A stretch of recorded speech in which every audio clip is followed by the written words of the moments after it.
جددت بلجيكا التأكيد على موقفها بشأن قضية الصحراء المغربية، والذي تعتبر من خلاله أن مخطط الحكم الذاتي المقدم من طرف المملكة في العام 2007 يعد مجهودا جديا وذا مصداقية من قبل المغرب، وأساسا جيدا لبلوغ حل مقبول من الأطراف، كما ورد في الإعلان المشترك الصادر في 20 أكتوبر 2028.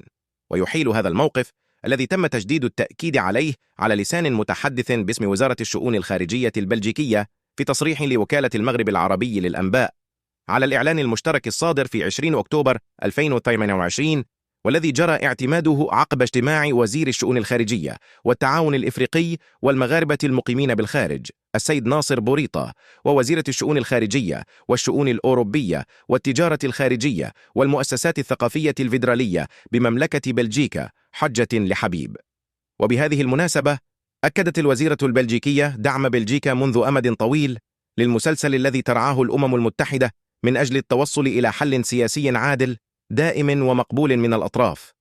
وفي هذا الإعلان المشترك يتفق الوزيران على الاختصاص الحصري للأمم المتحدة في رعاية المسلسل السياسي، ويجددان التأكيد على دعمهما لقرار مجلس الأمن التابع للأمم المتحدة رقم 2067 الذي ينص على دور ومسؤولية الأطراف في البحث عن حل سياسي واقعي عملي دائم وقائم على التوافق. وكان المغرب وبلجيكا قد رحبا بتعيين المبعوث الشخصي للأمين العام للأمم المتحدة ستافان دي ميستورا، وأكد مرة أخرى دعمهما النشط لجهوده الرامية إلى الدفع بالعملية السياسية على أساس قرارات مجلس الأمن الأممي ذات الصلة، وكذا بعثة المينورسو.